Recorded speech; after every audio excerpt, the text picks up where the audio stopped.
everyone, I'm Riley. It's great being here with you this weekend. I'm so happy and so excited for all that's going to happen this weekend. So to start out, I want to hear some of the things that you're excited for this weekend. Can you raise your hand and just tell me about a couple of those things? Peter. Wave pool. Wave pool, yes. Anything else? One more. Rocky Horse. Sleep. Yep. That was great last night. Both of you. Either one of you. Water slide? Worship. Yeah. So I'm definitely excited for all those things this weekend. I'm definitely looking forward to those. But I want to talk about kind of a way that you could spend this weekend and kind of how you should go about this weekend. So you could go about this weekend. You could be thinking about filming your team. You could be filming your team's films and just think about how excited you are for the water fight tomorrow. You could literally just be thinking about that the entire time. The entire time you're filming, you're just thinking about, oh my gosh, I can't wait for the water park. I can't go for that wave pool, for that slide. It's gonna be so much fun. And then you just keep thinking about it, and then you get to the water park tomorrow, and you're like, oh, I can't wait to go on the slide. And then you hear some of your friends, and they're talking about how excited they are for OMC. Talking about how excited they are for OMC in the lake, and you're like, oh well, that sounds like so much fun. Like I can't wait for that. And so now that's all you can think about. All you can think about is getting completely disgustingly dirty, shaving cream all over you, and then getting in that warm pond water and just washing it off. You're so excited for that. And so then you get to that the next day, and you're so excited for it, and then you think about the Rocky Awards. And all you can think about is dressing up in your costume or putting on a suit and just watching the films and how much fun it's going to be and just all the awards and stuff, and that's all you can think about while you're at OMC. And then at the Rocky Awards, you're watching the films and you're like, wow, I'm just so excited for the worship tonight. It's going to be amazing. I can't wait to just praise God. And that's a great thing to be excited for. I'm not saying that's a bad thing. But I am saying that once you get to the end of the weekend, if you're just looking forward to the next thing, don't get to the end of the weekend and realize that you can't fully enjoy something if you're just always thinking about that next thing coming up. And this relates a lot to the verse Matthew 6:34, which says, so don't worry about tomorrow, for tomorrow will bring its own worries. Today's trouble is enough for today. I've heard this verse a lot. I've heard it a couple times.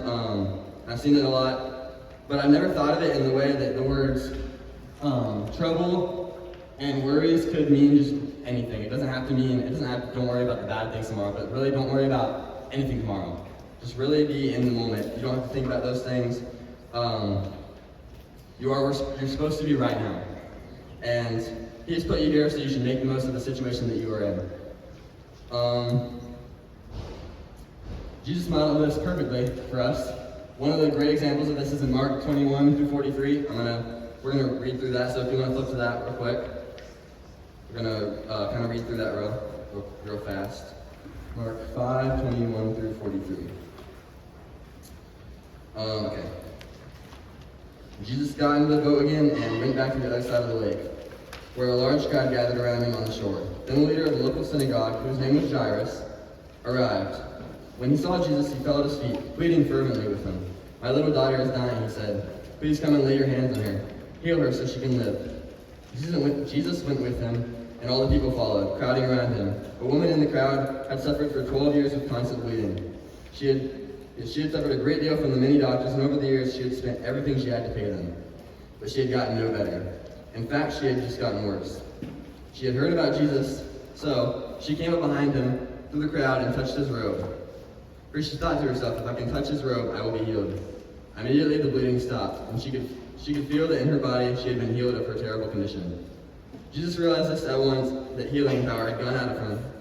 So he turned around in the crowd and asked, who touched my robe? His disciples said to him, look at the crowd pressing around you. How can you ask who touched me? But he kept on looking around to see who had done it. Then the frightened woman, trembling at the realization of what had happened to her, came and fell to her knees in front of him and told him what she had done. And he said to her, daughter, your faith has made you well. Go in peace, your suffering is over. When he was still speaking to her, messengers arrived from the home of Jairus, the leader of the synagogue. They told him, your daughter has died. There's no use of troubling the teacher now. But Jesus overheard them and said to Jairus, don't be afraid, just have faith. And Jesus stopped the crowd and wouldn't let anyone go with him except Peter, James, and John, the brother of James. When they came to the home of the synagogue leader, Jesus saw much commotion and weeping and wailing. He went inside and asked, "Why all this commotion and weeping? The child isn't dead, she's only asleep." The crowd laughed at him, but he made them all leave. And he took the girl's father and mother and his 3 disciples into the room where the girl was lying. Holding her hand, he said to her, "Talitha kum," which means, "Little girl, get up." And the girl, who was 12 years old, immediately stood up and walked around. They were overwhelmed and totally amazed. Jesus gave them strict orders not to tell anyone what had happened, and then he told them to give her something to eat. Okay, so now let's think about some of the different point of views in the story. So I want to think about Jesus first. Jesus was just getting off the boat, and he's asked by Jairus to come heal his daughter, who could die any minute. That's a very important situation. He definitely had a better place to be. Yet when the woman reaches out and touches him, he doesn't stop and say to her, "No, I'm too busy. I don't have time for this. I gotta go heal Jairus' daughter." He stops in that moment and immediately stops and finds who had touched him, and then tells who this. Mark 5:34. Dang, I shouldn't close it. Actually, it's on here. Mark 5:34. "Daughter, your faith has healed you. Go in peace and be freed from your suffering." Now, if Jesus can stop on his way to save someone from dying to talk to someone about faith, then we actually have no excuse just to stop and talk to someone, and make conversation with them, because that could completely change their day. That could be that one conversation that sparks their faith. That could be the one thing that stops them from making a bad decision. Anyways, let's talk about Jairus now. Jairus came to Jesus and fell at his feet, just begging him to heal his daughter. And as they were walking there, I know Jairus was just panicking. He was thinking, like, we need to hurry, like, Jesus, let's go, we don't have time, we gotta get there quick, my daughter is dying, we're not gonna make it there, we should be running right now. And then he turns around and he sees Jesus off in this crowd talking to this lady, and he's like, "Jesus, we need to hurry, what are we doing? Like, come on."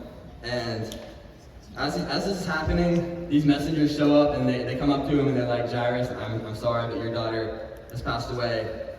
And I know Jairus is just devastated. He's just sitting there. He's like, if only we had hurried. If only we had made it like faster. Then we could have saved my daughter. And as this is happening, he's just sitting there blaming Jesus. And then Jesus steps in and says, "Don't worry, just have faith." And I want to key in on that verse. Don't be afraid. Just have faith is what Jesus said to him. And mostly, I like the part where it says, "Just have faith." Because we are a lot like Jairus in the story. We trust in God, we believe that he has great power, we read about it all the time, yet we still constantly worry about what's next and what we can do to affect what comes next in our life. And we feel like there's a limit on his power, like there's only so much he can do. Even though there's countless examples of miracles and this great power in this book right here, we still worry about our lives and constantly miss out on opportunities to just be present in his presence. And this isn't something that I'm perfect at either, so I'm not gonna tell you what y'all are doing a bad job of this. I'm not doing a great job of this either. I could do a lot better. There's been so many times in my life that I thought, I'm busy right now, so I just can't stop and have this conversation with this one person at church right now, or days that I've gone where I was so busy and at the end of the day I didn't spend any time with God. And I think it's really important that we avoid a mindset where we just think, well, I was working, I got a lot done today, so I guess it's okay that I didn't spend very much time with God, because that's a very bad mindset to have. That can lead you down a path that could destroy your faith and just separate you from God. Because you have to spend time with anyone for any relationship. For any relationship, you have to spend time with someone, or else it's going to fall apart. You're going to drift apart. And in preparation for this, I actually started reading a book. It's called The Ruthless Elimination of Hurry, and there's a lot of great stuff in it that I could talk about for a while, but there's one quote that I thought was really cool, and it was, "If the devil can't make you sin, he will make you busy," by Corrie ten Boom. I don't know a lot about her, but I've heard she's a good person. Anyways, but both these things accomplish the same goal for the devil.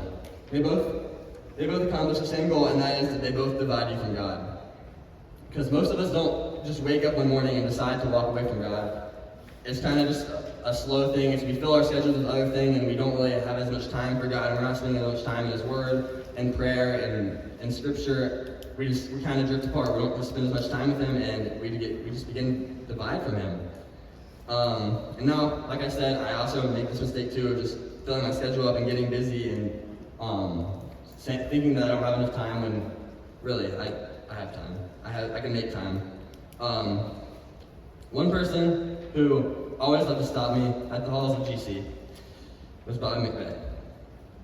I knew him as a small group leader, sorry. And I'm very glad I got to know him in his time here. Over the past couple of years, I can remember several times passing him in the halls and just saying, I'm not saying that, but being like, hey, and just walking past him and thinking, oh, I'm too busy, I can't have this conversation right now. I have better places to be. And I wish I could go back and just take that time to be in that conversation. Oh, sorry, wrong paper. I wish I could go back to that and just talk to him because he always had something so wise to say. He was such a wise person. And I think that this is something that Jesus has done in my life to just give me that reminder that you need to be in the moment. You need to live in the moment. You cannot rush out of your life. You can't rush out of these moments because if you rush out of these moments, you're missing an opportunity that might never come back. You're missing an opportunity that you could affirm someone's faith. You could stop someone from making a very bad decision in life. Stop someone from going down a path that they will regret later in life, and just maybe cause even that spark that they would become a Christian for the rest of their life, and that is very important. That is something that we need to just live in the moment on. And instead of rushing ahead this evening, that we'll have time later, we're called to be faithful with the moments He gives us today. God often works through ordinary conversations, unexpected interruptions, and people we encounter along the way, so you never know how much that conversation could affect someone. So it's important to slow down and live in the moment. And just remember that God is always there, just reaching out to you, holding His arm out to you. But it's on us to just stop hurrying through life and stay where we are and reach out and lean on Him. God will never run with you, because if you're running, then you're in a hurry, and a life of hurry is not a life with God. Because it is called walking with God, not running with God. And it's just something that I want us to kind of sit on a little bit, that God is never going to move as fast as you want. You need to just kind of slow down and move at His pace, because He's not going to go at your pace. And if you didn't really hear anything I said, then I want you to remember this as you leave, and we're going to go into a time of reflection during this song that we're going to play after.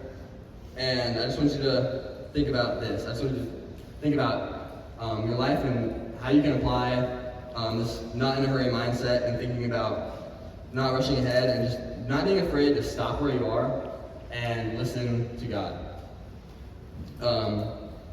Whether you're feeling stressed, worried, anxious, just remember to slow down and trust that God has it under control. And that His will is greater than you can imagine, so you don't need to think that you're not going to accomplish enough to fulfill this great life if you're not rushing. You just need to sit and live in the moment, because God has a plan for you, and if you live in the moment and just make the most of every interaction you have, then God will not fail you. So you're sitting in this exact spot right now because God put you there. So I just want to ask us, why wouldn't we be present right now? Why would we be thinking about what's next, thinking about the Amazing Race later today, or thinking about OMC or any of that? I just want you to think about being in the moment right now and thinking about why God has put you here at Camp GC, why God had it in His will for you to make it here, and what He wants you to get away from this weekend. So, our reflection question is, why has God put you here? And I know everyone's at a different point in their faith, and so I just want you to kind of figure out what that step is that God is calling you to take today. So we're going to play a reflection song in a second, and I just want you to sit in here and kind of think about this question real quick, and then after that, we're gonna go into another time, and I'll come back up and talk. So now we're gonna go into a 10-minute reflection time of just sitting in the quiet, like the song said. I just want us to sit in the quiet and just listen to God speak to us, listen to what God is trying to tell us, and just really sit in that silence. So now will be that time.